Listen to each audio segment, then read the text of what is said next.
Hijriahnya jarang hafal. Kenapa di masyarakat muslim? Ada alasannya. Pertama, nggak dipakai. Yang kedua, nggak dipakai tanggal gajian. Jadi nggak dipakai tanggal gajian. Jadi nggak ingat aja orang. Ya. Nah, jamaah sekalian yang dirahmati oleh Allah, ini sampai jam 7 ya. Hah? Lewat kemana? Enggak, saya tahu itu mukanya udah muka rumahnya. Saya masih mau menggugurkan kewajiban aja gitu ya.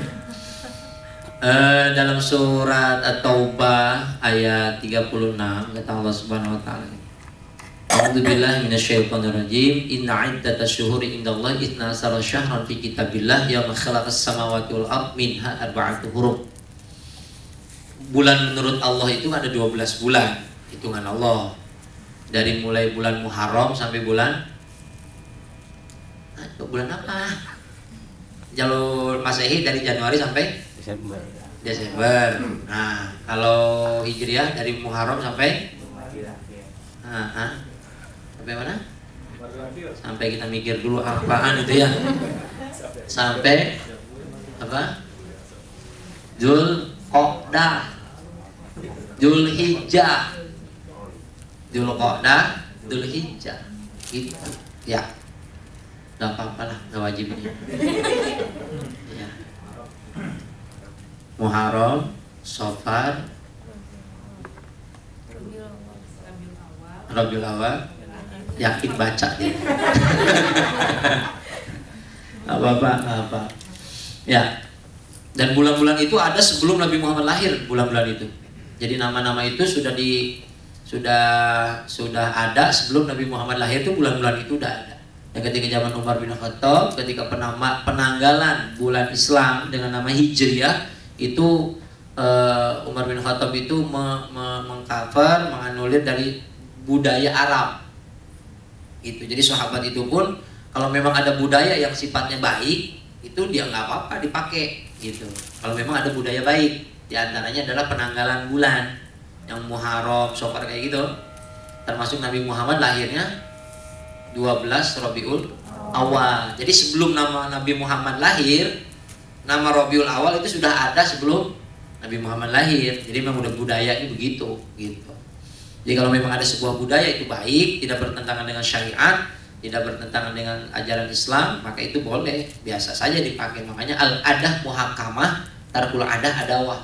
Adat itu menjadi hukum dan meninggalkan sebuah adat menjadi sebuah permusuhan. Makanya di kita banyak perbedaan pendapat yang tidak berlandasan keilmuan, akhirnya menjadi perpecahan umat. Itu karena memang landasan ilmunya nggak ada, gitu. Saling kurang memahaminya. Inna 'iddatash syuhur, sesungguhnya bulan menurut Allah itu bilangannya ada 12 bulan. Inna iddatus syuhuri indallahi 12 syahran fi kitabillah yauma khalaqas samawati wal ardh minha arba'atu hurum. Dan di antara 12 bulan itu Allah muliakan 4. Nah, Allah muliakan 4, di antaranya ini bulan Rajab. Pertama bulan, kalau bulan Ramadan enggak masuk. Bulan Ramadan bulan-bulan yang diistimewakan. Yang dimuliakan itu pertama Muharram. Bulan Muharram ada tanggal 10 Asyura. Kalau orang Jawa tuh bulan Suro ya, Suro. Bulan Muharram tuh bulan yang mulia, bulan Islam. Makanya kalau bulan Islam, bulan yang mulia, itu kalau orang-orang kafir nggak suka sama Islam, itu dibikin serem. Malam 1 Suro. Gitu. Kalau dulu filmnya apa, Pak? Apa? Susana Sundol Bolong dulu dalam rangka itu. Ya, makanya orang nggak pada mau nyambut tahun baru gitu. Kenapa? Mau malam 1 Suro serem gitu. Jadi kayak gitu. Muharram, kemudian Muharram, habis Muharram bulan Rajab. Nah, sekarang nih bulan Rajab ini. Bulan Rajab, bulan yang dimuliakan oleh Allah Subhanahu wa taala. Makanya ketika datang masuk ke dalam bulan Rajab, kita disunahkan oleh Nabi, hadis riwayat Ahmad, itu baca doa. Ya. Apa doanya? Allahumma barik lana di Rajab kan memakan. Allahumma barik lana fi Rajab wa Sya'bana wa balikna Ramadhan. Ditambahin sama ulama wa hasil maqasidan. gitu. Jadi ini doa ini doa dibaca ketika tanggal 1 Rajab sampai akhir Ramadan. Doa itu disunahin begitu baca. Gitu. Pertama Rajab, nanti kita jelasin. 15 menit lagi. durasi. Rajab, yang kemudian nanti ada lagi di bulan Sya'ban. Nah, ada nisfu Sya'ban. Kemudian ada lagi nanti Dzulhijjah. Ada Dzulqa'dah, Dzulhijjah. Dzulqa'dah itu pertengahan antara bulan Syawal dengan bulan Haji. Itu apa namanya? Dzulqa'dah. Kalau orang Jawa, orang Sunda nyebutnya bulan Hapit. Bulan kejepit. Ya, kejepit antara Syawal dengan Haji, kejepit. Biasanya kalau di kampung nggak ada yang hajatan. Nggak ada yang hajatan, nggak ada yang nikahan, nggak boleh pamali. Pokoknya waktu bulan itu pokoknya tukang tenda nganggur, sound system nganggur itu. Ya kalau kecuali ustad lah, kalau ustad itu alhamdulillah nggak nganggur. Ya minimal ada orang mati lah, tahlil apa gitu. Ya ada lah, kayak gitu. Nah itu bulan Rajab, bulan Dzulqa'dah, bulan Hafid ya, bulan Hafid. Nah, maka ketika bulan Hafid itu biasanya kalau di kampung begitu nggak pakai. Kemudian yang terakhir adalah bulan Dzulhijjah. Nah jamaah sekalian yang dirahmati oleh Allah, di bulan Rajab, bulan yang dimuliakan oleh Allah Subhanahu wa taala ini, banyak hadis yang mengenai tentang bulan Rajab. Dan diantaranya adalah kita disunahkan untuk membaca doa, Allahumma barik lana fi Rajaba wa Sya'bana wa ballighna Ramadan wa hasil maqasidah. Cukup cepat dan bahasanya, kalimatnya itu familiar lah di kita. Sering kita dengar bahasa itu, bahasa Arabnya. Jadi kita untuk hafal nggak susah-susah amat sebenarnya. Yang penting doa itu tahu minimal, maksimal tahu arti, minimal tahu tujuan kalau berdoa itu ya. Jadi nggak mesti harus pakai bahasa Arab doa itu, pakai bahasa kita juga nggak apa-apa doa mah ya. Orang Jawa ya pakai Jawa, orang Indonesia orang Betawi ya pakai Betawi gitu, orang Sunda ya pakai Sunda. Kayak yang jamaah kerjanya di Bank Tokyo ya pakai bahasa Jepang. Segitu kan. Ngerti nggak kira-kira? Allah mengerti ya, kita yang nggak ngerti ya. Tapi kalau dalam berdoa itu harus ada kesepahaman tentang doa, maksud doa. Doa pakai bahasa Arab benar bagus, pakai bahasa Arab menggunakan hadis atau Quran boleh, asal tahu doa itu minta apa gitu kan. Walaupun nggak tahu artinya itu doa minta apa kayak gitu. Ya, Rabbana atina fid dunya hasanah wa fil akhirati hasanah wa qina adzabannar. Dites satu-satu artinya hafal apa enggak? Kira-kira bisa enggak? Artinya tahu enggak? Tahu enggak artinya? Mama artinya kita enggak tahu. Tapi tujuannya apa? Doa minta selamat dunia akhirat. Fid dunya hasanah, di dunia baik, di wafil akhirati hasanah. Di dunia, fid dunya hasanah, hidup hasanah, rumah hasanah, mobil hasanah, bini hasanah, suami hasanah. Jadi hasanah itu baik gitu. Itu fid dunya hasanah. Punya mobil itu hasanah, punya anak hasanah, punya istri hasanah. Belum laku-laku apa itu? Kesana ya, gitu. Di akhirat hasanah, hisab hasanah, syaratul mustaqimnya hasanah, surganya hasanah gitu. Dunya hasanah, wa fil akhirati hasanah wa qina adzabannar. Makanya doa itu disebut dengan doa sapu jagat. Kenapa doa sapu jagat? Semuanya, dunia akhirat cukup, doa itu juga cukup sebenarnya. Saya kalau lagi udah kelamaan, misalkan yang ceramah ini banyak, ada 7 orang, saya ke bagian terakhir, pasti bagian terakhir kalau saya hadir itu udah Ustaz bagian ngedoa, saya doanya itu Rabbana atina fid dunya hasanah wa fil akhirati hasanah wa qina adzabannar. Alhamdulillah, cepet amat ya, semua juga ada dunia akhirat ke bawah itu. Dan itu acara kalau sudah baca doa Rabbana atina itu biasanya berkat keluar. Makanya itu sapu jagat itu doa. sapu jagat.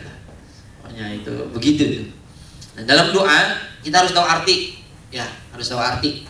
Yang pertama, yang kedua, doa harus yakin kalau doa kita bakal diijabah oleh Allah. Jangan berdoa kalau nggak yakin. Jangan berdoa kalau nggak yakin. Ya Allah, saya pertemukan dengan jodoh saya, ya Allah. Tapi kayaknya nggak mungkin juga. Nggak usah. Kalau nggak yakin nggak usah. Ada yang belum nikah? Oh, masih ada.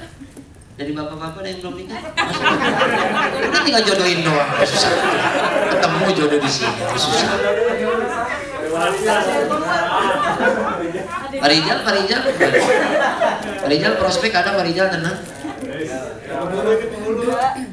Jangan berdoa kalau tidak yakin.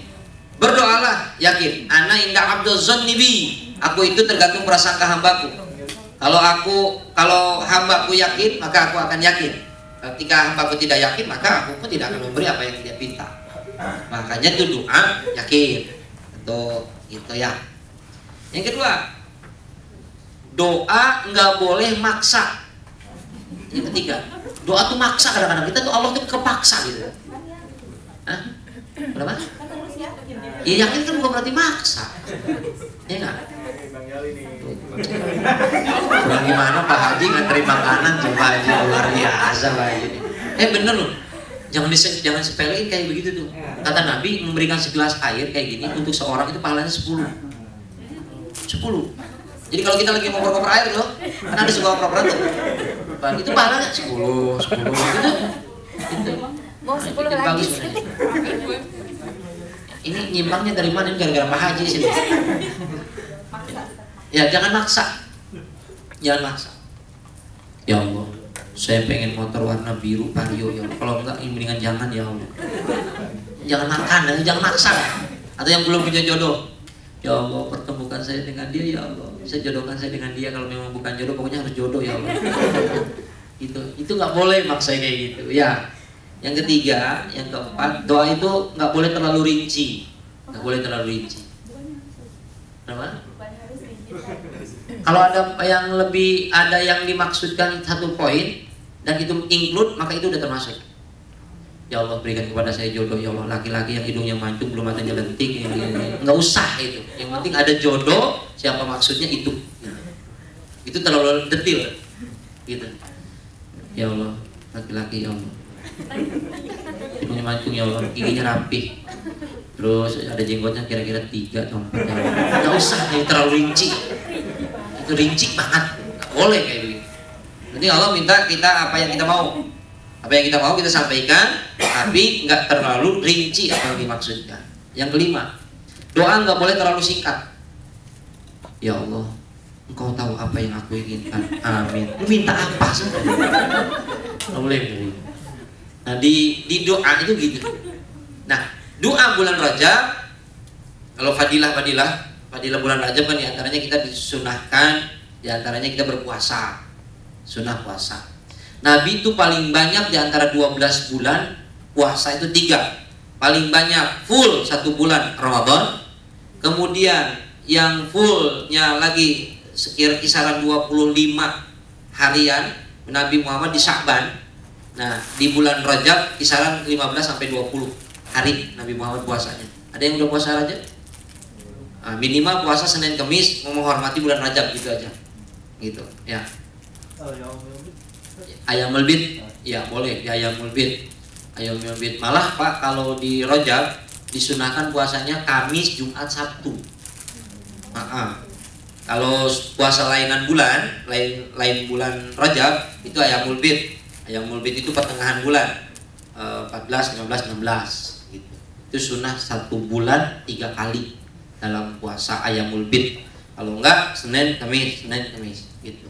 Senin, Kamis itu mah bukan bukan yang diwajibkan di bulan Rajab, tapi memang kita dalam rangka menghormati bulan Rajab gitu ya.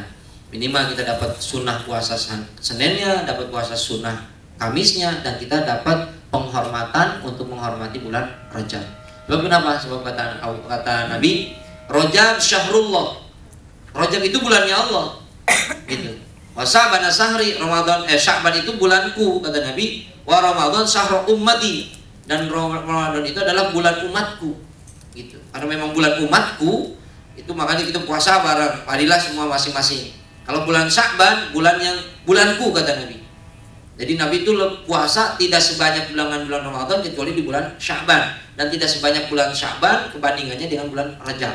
Jadi Nabi itu udah dibiasain perutnya lama puasa itu dari bulan Rajab 2 bulan menjelang bulan Ramadan. Kalau kita kebalik, ayo mumpung kita belum puasa, kita habisin makanan. Itu kayak gitu, besok kita udah puasa kayak gitu, nggak gitu kalau Nabi ya. Nah maka pertama disunahkan kita puasa.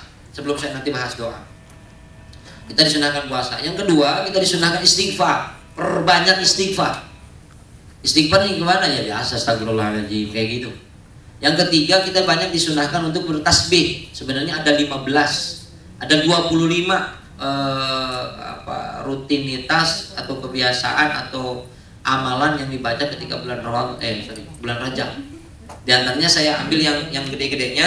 Pertama puasa, yang ketiga istighfar, yang kedua istighfar, yang ketiga bertasbih, yang keempat sedekah. Gitu. Di antara poin itu, yang kelima, yang terakhir menurut saya besar adalah silaturahim. Silaturahim kayak begini ini silaturahim. Nah kita sering-sering silaturahim. Bukan berarti silaturahim itu terjadwal harus kemana-kemana. Kalau kata Bang Serif tuh katanya punya teman 30 setiap pagi silaturahim. Itu mengadakan ngopi tuh. Numpang ngopi itu mah. Ya, bukan begitu, tapi silaturahim untuk nyambungin persaudaraan di antara kita. Nah, di antara kalimat ini kalau saya mengamanahkan, kalau saya mau bisa menyebutkan kata ini mengamanahkan, ada 5 kalimat yang harus kita baca setiap hari. Ini materi sebenarnya full ini. Materinya banyak karena waktunya sedikit jadi saya padat-padatin. Ada 5 kalimat yang harus kita baca. Pertama istighfar. Astagfirullah rabbal baraya, astagfirullah minal khotoya. Itu baca tiap hari. Yang kedua subhanallah walhamdulillah wala ilaha illallah wallahu akbar. Kalau istighfar tadi astagfirullah rabbal baraya, astagfirullah minal khotoya. Minta ampun dari dosa, dari perlakuan yang tidak disengaja, dari perlakuan yang sengaja. Itu astagfirullah astagfirullah. Kalau bareng-bareng ramai tuh. Kalau rame-rame mah enak itu. Astagfirullah rabbal baraya, astagfirullah minal khotoya. Kalau rame enak, tapi kalau sendiri mah nggak enak. Jadi kalau selesai sholat baca istighfarnya gak usah pakai lagam, kelamaan. Astagfirullah rabbal baraya, astagfirullah minal khotoya. Kayak gitu. Kita tuh banyak dosa yang subhanallah kita perbuat. Yang kedua subhanallah walhamdulillah wala ilaha illallah wallahu. Satu kali kita baca itu memberatkan timbangan kita nanti di yaumil qiyamah. Satu kali. Dan itu kata hadis Nabi lebih besar itu nilainya dibandingkan dengan alam dunia beserta isinya. Kalau kita baca subhanallah alhamdulillah la ilaha illallah wallahu akbar, satu kali kita baca itu isinya, kemudian pahalanya nilainya itu memberatkan timbangan kita di yaumil qiyamah. Dan nilainya itu lebih besar daripada alam dunia beserta isinya. Gitu. Ada kisah, ada teman di daerah Cikarang, ketika saya menyampaikan ini, beberapa saat kemudian dia bilang, Ustadz saya mau pergi haji, ongkos dikasih mertua, ongkos jalan haji, tapi saya nggak punya bekal. Bekalnya ya minimal kalau untuk berdua sama istri ya kira-kira 50 juta lah berdua, dia bilang gitu. Terus maksudnya apa? Saya ngamalin yang dari Ustadz. Setiap hari saya baca subhanallah alhamdulillah wala ilaha illallah wallahu akbar. Itu selama dia mau pergi selama 2 tahun itu dia baca satu hari 100. Dengan asumsi setelah selesai dia zikir, dia bilang sama Allah, ya Allah, satu kali aja senilai dengan alam dunia beserta isinya, dan saya nilai itu harganya 1 juta ya Allah. Maka saya mohon kepadamu ya Allah, minta 50 juta dari bacaan saya itu. Gitu. Jadi dia baca 100, Jadi dia